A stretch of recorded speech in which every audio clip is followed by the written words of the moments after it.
इस कार्यक्रम के पुण्यार्जक हैं सौभाग्य कोहिनूर, श्रीमान संजय जैन, श्रीमती ममता जैन, ग्रेटर कैलाश दिल्ली। सौभाग्य भक्त श्री संजय जैन, उषा जैन, कुणाल जैन, मानसी जैन, शुभम जैन, पालम गांव दिल्ली। सौभाग्य भक्त श्री प्रवीण जैन, नीना जैन, जंगपुरा भोगल दिल्ली। सौभाग्य भक्त श्री राकेश जैन, रजनी जैन, मानू जैन, प्रज्ञा जैन, डॉक्टर अंकित जैन, डॉक्टर श्वेता जैन, यशिका जैन, ओमांशु जैन, ईवान जैन, भोगल आश्रम दिल्ली। सौभाग्य भक्त श्री वीरेंद्र जैन, श्रीमती अंजुला जैन, रोहिणी दिल्ली। सौभाग्य भक्त श्रीमान सचिन जैन, सीए, श्रीमती प्रियंका जैन, अदिति जैन, विधि जैन, पहाड़गंज दिल्ली।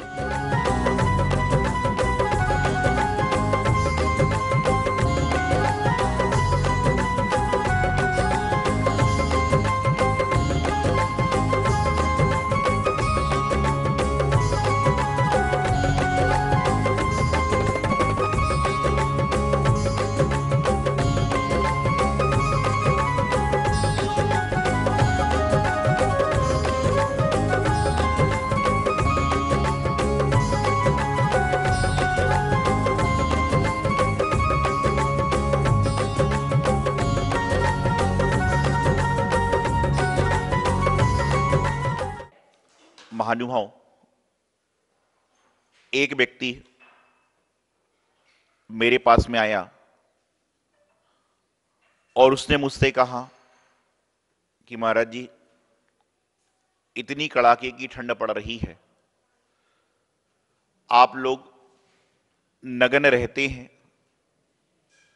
पदविहार करते हैं, पैरों में भी कुछ आवरण नहीं है, उसके बाद भी आप लोग मुस्कुराते हुए चल रहे हैं और हमारे तन पे बनियान भी है, कपड़ा भी है, कमीज भी है, जुराब भी है, सिर पर टोपी भी है, हाथ में भी पहने हुए हैं, उसके बाद में भी और इच्छा है कि और मिल जाए, तो इसका कारण क्या है? तो मैंने मुस्कुराकर कुछ कहा नहीं। बोले महाराज जी, लेकिन मैं इसकी जानकारी करना चाहता हूं कि आपके पास कुछ भी नहीं है लेकिन आपके चेहरे पर मुस्कुराहट है और हमारे पास बहुत कुछ है, लेकिन तो भी हमारे मन में ठंड का भाव है। तो मैंने उनसे कहा कि आपके पास में विकल्प मौजूद हैं, इसलिए आप परेशान हो, और हमारे पास विकल्प नहीं है, हमारे पास मात्र संकल्प है, इसलिए हम प्रसन्न हैं। जिसके पास संकल्प होगा वह प्रसन्न होगा और जिसके पास विकल्प होगा वह हमेशा परेशान रहेगा। संकल्प शक्ति मजबूत कीजिए। आप एक भजन में सुनते हो, जिया कब तक उलझेगा संसारी विकल्पों में, जाने वो बीते चुके संकल्प विकल्पों में। क्या कहा कि जो ये आत्मा है ये संकल्प विकल्पों में घूमते घूमते घूमते घूमते ना जाने कहां कहां पहुंच गई, लेकिन क्या हुआ? विकल्प समाप्त ही नहीं हुए। जिसने अपने जीवन में संकल्प को महत्व दे दिया उसके जीवन में विकल्प समाप्त हो गए। आज वर्तमानी की परिस्थिति यह है कि हर आदमी चाहता है। क्या चाहता है? हर आदमी चाहता है, लेकिन क्या चाहता है उसको खुद को पता नहीं है।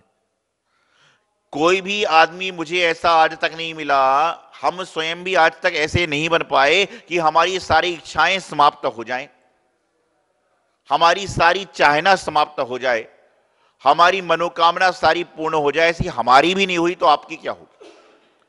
अंतर इतना है कि जो साधु संतों की चाहना है वह धर्म के लिए है और जो गृहस्थों की चाहना है वह धर्म से दूर करके संसार में भ्रमाने वाली है। संकल्प शक्ति, जिस इंसान के पास में संकल्प शक्ति मजबूत है उस इंसान को कहीं पर भी कोई दिक्कत नहीं आती है।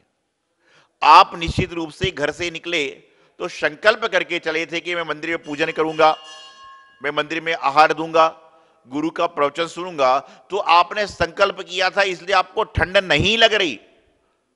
और यदि आपने यदि आपने विकल्प किया होता कि मैं ठंड है जाऊं कि ना जाऊं, तो आप यहां पहुंच ही नहीं सकते।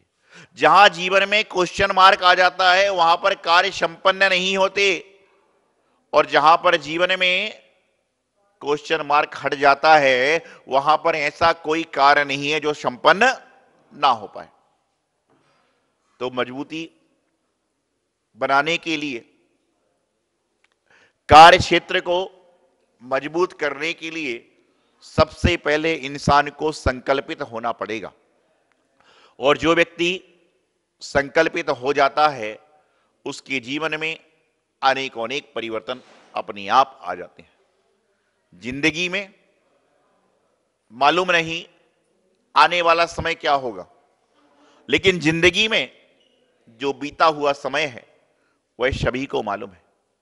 जो आपके पास में प्राप्त है वह सभी को मालूम है, लेकिन हमारे साथ समस्या यह है कि जो हमें मिला है उसका हम आनंद नहीं ले पाते, बल्कि जो हमारे पास में नहीं है उसके चक्कर में हम परेशान हो रहे हैं। संकल्प उसका करिए ना कि मैं नित्य प्रति मंदिर जाऊंगा।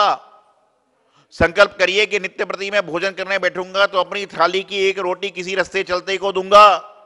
ये संकल्प करो ना, ये पुण्य का लाभ देने वाला है। लेकिन संकल्प किस चीज का कर रहे हो कि मुझे तो अगले साल तक एक कार खरीदना ही है। अरे संकल्प करिए कि अगले साल तक मैं सम्मेद शिखर जी की वंदना करने जाऊंगा ही। ये संकल्प करोगे तो ये कार्यकारी होगा। देखिए, जब हिंसा, चौर्य, अचौर्य इन सब की बात करते हैं तो हिंसा भी कई तरह से आदमी करता है। कोई संकल्प भी हिंसा करता है कि संकल्प करता है कि मैं हिंसा करूंगा, उसको कितना पाप लग जाता है। एक बात बताइए, एक डाकू किसी को गोली से मारे और गोली लग जाए और कर्मोदय से वह व्यक्ति बच जाए तो भी डाकू को हिंसा का पाप लग जाता है।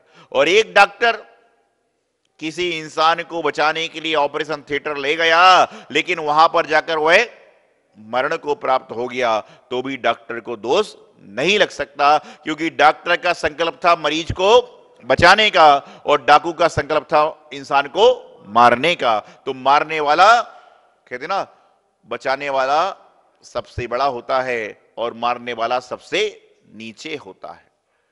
तो आज वर्तमान में इंसान के पास में सब कुछ है, लेकिन नहीं है तो मन की शांति नहीं है, मन के भाव नहीं है, मन के वैराग्य नहीं है, मन की क्रिया नहीं है। मन की बात हर कोई करना चाहता है, मनमानी हर कोई करना चाहता है, लेकिन जिनवानी कोई नहीं पढ़ता। और जो व्यक्ति जिनवानी पढ़ लेता है उसकी मनमानी उससे अपने आप दूर हो जाती है। क्योंकि कहते ना, सच्चा पाठ तभी होगा जब जीवन में रामायण हो। सच्चा पाठ तभी होगा जब जीवन में रामायण हो। अर्थात जिस व्यक्ति के जीवन में रामायण हो गई पढ़ने में, मैंने एक दिन कहा कि जीवन में रामायण महाभारत को स्थान दो, आदमी 3 दिन तक मंदिर ही नहीं आया। एक दिन मैंने कह दिया कि जीवन में रामायण महाभारत को स्थान दीजिए, वह व्यक्ति 3 दिन तक मंदिर ही नहीं आया। चौथे दिन मैंने बुलवाया, बोले क्या कर रहे थे? बोले आपने ही तो कहा था कि जीवन में महाभारत को स्थान दो, तो मैंने घर में रामायण महाभारत चालू कर दी। क्या है? संत कह रहे हैं कि जीवन में रामायण महाभारत को स्थान दीजिए। रामायण अर्थात परम पुराण को पढ़ने का प्रयास करिए, महाभारत पढ़ने का प्रयास कीजिए। उसको पढ़ने के बाद अपने जीवन में राग को त्याज्य करके वैराग्य की ओर जाइए।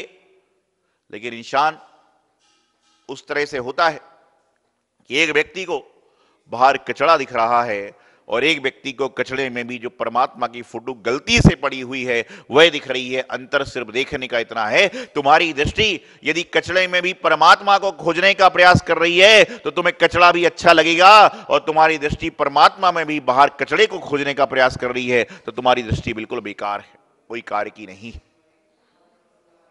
आज वर्तमान में हम सभी लोग कुछ ना कुछ कार्य कर रहे हैं। हम भी कार्य कर रहे हैं, साधु भी कार्य कर रहे हैं, साध्वी भी कार्य कर रही हैं, गृहस्थ भी कार्य कर रहे हैं, हर कोई कार्य कर रहा है। लेकिन विचारनी बात सिर्फ इतनी सी है कि हमारे कौन से कार्य शुभ हैं, हमारे कौन से कार्य मंगलकारी हैं, हमारे कौन से कार्य आनंद देने वाले हैं, और हमारे कौन से कार्य करने के बाद जीवन का एक अलग ही कल्याण होगा। यह बात आपको जानकारी पाना नितांत आवश्यक है, समझना जरूरी है। और जो व्यक्ति समझ जाता है उसके जीवन का अपने आप कल्याण हो जाएगा। आप अंधियारे रास्ते में चल रहे हो और उस अंधियारे रास्ते में आपके पास टार्च नहीं है, लेकिन तो भी आप चल रहे हो। क्यों चल रहे हो? क्योंकि अंधियारे रास्ते में धीरे धीरे आहिस्ता आहिस्ता चलेंगे तो उजाले की ओर पहुंच जाएंगे। उसी प्रकार से संसार का अंधियारा है, इसमें आप छुपकर क्यों बैठते हो? संसार को भी पार करने का प्रयास करो, एक ना एक दिन पार हो ही जाएगा। और जो अंधियारे रास्ते में धीरे धीरे चलता है, पीछे से कोई गाड़ी प्रकाशमान आती है और उससे पूरा रास्ता दिख जाता है कि ना रास्ते में ठोकर लगने की संभावना है, ना गड्ढा है, ना कुछ है। क्योंकि आपने दृढ़ संकल्प कर लिया अंधकार में भी चलने का, तो पीछे से गाड़ी का प्रकाश आया और उसने रास्ता दिखा दिया, और तुम अंधकार को देखकर घर में घुस जाते तो क्या होता? क्या आपने कभी सुना है कि रात काली अमावस्या की कितनी भी अंधेरी ना हो, अमावस्या की अंधेरी रात कितनी भी ना हो, लेकिन क्या उसने कभी सूरज को निकलने से रोका है? उसी प्रकार से कर्म कितने भी हो, लेकिन आपके शुभ कर्म करने से अशुभ कर्म सारे समाप्त हो जाएंगे। सोने के आभूषण कितने भी मलिन हो जाएं, लेकिन जब वो सुनार के पास जाते हैं तो सुनार सोने को अलग छाड़ देता है और कचड़े को अलग छाड़ देता है। उसी प्रकार से हमारा जीवन कितना भी खराब हो, हमारे जीवन में कितने भी पाप कर्म हुए हों, हमारे जीवन में कितने भी खोटे कार्य किए हों, लेकिन जब हम परमात्मा के गुरुओं के चरणों में पहुंच जाते हैं तो परमात्मा आपके जीवन के सारे खराब कर्म अलग कर देते हैं। गुरु आपके जीवन की सारी बुराइयां अलग कर देते हैं और आपके में अंदर जो शुभता है, अच्छाई है, उसको छाट कर आपके सामने रख देते हैं और कहते हैं अब अच्छाई लेकर जा और अच्छा इंसान बनने का प्रयास। लेकिन आज वर्तमान में हम सभी लोग मन में भी खोटे भाव रखते हैं और वचन में भी खोटे भाव रखते हैं और क्रिया भी खोटी करने का प्रयास कर रहे हैं। तो आप विचार करिए कि हमारे जीवन का क्या कल्याण होगा। एक भजन में अक्सर सुनाता हूं आप लोग को, शुद्ध हृदय हो पल में हो जाता है कल्याण, बगला भक्तों को नहीं मिल सकते हैं भगवान। हाथ में माला दिल में काला, हाथ में माला दिल में काला, भला ऐसी माला से क्या होने वाला, भला ऐसी माला से क्या होने वाला। हाथ में माला चल रही है, नमो अरिहंताणम, नमो सिद्धाणम, नमो आयरियाणम, नमो अध्यायणम, नमो लोई शब्द साड़ो। इतने मंदिर में वह आदमी आ गया जिससे बुराई थी, अरे रोज आ जाता है। अरे नमोकार मंत्र पढ़ते पढ़ते तो आपके सामने ऐसी माला चले कि परमात्मा भी आके आपको आशीर्वाद दें कि मेरा भक्त कितने अच्छी तरह से नमोकार मंत्र की माला कर रहा है, तो समझ के चलना कल्याण हो जाएगा। लेकिन नमोकार मंत्र की माला आपने चालू करी, नमो अरिहंताणम कहा, अरिहंत भगवान आपको आशीर्वाद देने आ रहे थे, लेकिन नमो अध्यायणम तक पहुंचे और इतने में आपके सामने एक व्यक्ति वह आ गया जिससे आपका राग देश चल रहा है। तो भगवान जी जो आके आशीर्वाद दे रहे थे वापिस चले जाएंगे कि आशीर्वाद लेने लायक ही नहीं। अरे जो शुभ काम कर रहे हो, जो आनंददायक काम कर रहे हो, उसको अपने जीवन में उतारने का प्रयास करें, अपने जीवन को सफल सार्थक करने का प्रयास करें, तो समझ के चलना कि जीवन का कल्याण हो ही जाएगा। लेकिन आज वर्तमान में ऐसी व्यवस्था चल रही है, ऐसे कार्य चल रहे हैं कि हम सभी लोग क्रियाएं कर रहे हैं, कार्य कर रहे हैं, लेकिन इन कार्य को करने के बाद में क्या होगा इसके बारे में कोई नहीं सोच रहा। और जो व्यक्ति इस कार्य को करने के बाद में क्या होगा इसके बारे में सोचता है, समझ के चलना कि उसके जीवन का कल्याण हो जाया करता है। एक व्यक्ति आया, कहने लगा महाराज जी करनी कैसी हो कि हो कल्याण। मैं कुछ नहीं बोला, और जब मैं कुछ बोलता नहीं हूं तो लोग समझते हैं कि कोई मामला पेचीदा है। बोले, फिर बोला कैसी करनी करें कि कल्याण हो। मैंने उससे सिर्फ इतना कहा कि आप यह जानकारी करके आ जाओ कि करनी कहते किसे हैं। बस इतना जिसने जान लिया कि करनी किसे कहते हैं, उसको और कुछ बताने की आवश्यकता नहीं है, उसकी कथनी अपने आप सही हो जाएगी। क्योंकि करनी अर्थात क्या कार्य करने योग्य है, ये जिसको आ गया तो उसका कल्याण अपने आप हो गया। तो जीवन में उसने पूछा था कि ठंड लग रही है, गर्मी लग रही है, लेकिन आपको क्यों तकलीफ नहीं होती? क्योंकि मुनि महाराज के पास में कुछ भी नहीं है, लेकिन मुनि महाराज के पास में संकल्प है, और जिस व्यक्ति के पास में संकल्प होता है उसको कहीं पर भी कोई विकल्प नहीं होता। जब तक संकल्प नहीं है तब तक ही विकल्प हैं, और जब संकल्प आ जाते हैं तो विकल्प अपने आप एंड हो जाते हैं, भाग जाते हैं। तो अपने जीवन में संकल्पों को स्थान दें, विकल्पों को छोड़ें, और धीरे धीरे धीरे धीरे धीरे क्या करें, संकल्प बार बने। आज भगवान महावीर स्वामी, भगवान पारसनाथ स्वामी, भगवान मुनीश्वर स्वामी, भगवान नेमिनाथ स्वामी, भगवान मुनीश्वरनाथ स्वामी, भगवान आदिनाथ स्वामी, भगवान शांतिनाथ स्वामी, इन सब ने संकल्प किया। आचार्य श्री सिद्धांत सागर जी महाराज ने, आचार्य सौभाग्य सागर जी महाराज ने, हमारे मुनिराज माता जियों ने संकल्प किया, तो आज आपके पास से उठकर यहां पर बैठ पाए। और विकल्प करते तो आपके तरह अर्घम नृपामति, अर्घम नृपामति, अर्घम नृपामति स्वाहा करते करते जीवन निकल जाता, और कहते मैं 25 साल पहले महाराज जी बन जाता तो अच्छा होता। इस कार्यक्रम के पुण्यार्जक है सौभाग्य कोहिनूर श्रीमान संजय जैन, श्रीमती ममता जैन, ग्रेटर कैलाश दिल्ली। सौभाग्य भक्त श्री संजय जैन, उषा जैन, कुणाल जैन, मानसी जैन, शुभम जैन, पालम गांव दिल्ली। सौभाग्य भक्त श्री प्रवीण जैन, नीना जैन, जंगपुरा भोगल दिल्ली। सौभाग्य भक्त श्री राकेश जैन, रजनी जैन, मानू जैन, प्रज्ञा जैन, डॉक्टर अंकित जैन, डॉक्टर श्वेता जैन, यशिका जैन, ओमांशु जैन, ईवान जैन, भोगल आश्रम दिल्ली। सौभाग्य भक्त श्री वीरेंद्र जैन, श्रीमती अंजुला जैन, रोहिणी दिल्ली। सौभाग्य भक्त श्रीमान सचिन जैन, CA, श्रीमती प्रियंका जैन, अदिति जैन, विधि जैन, पहाड़गंज दिल्ली।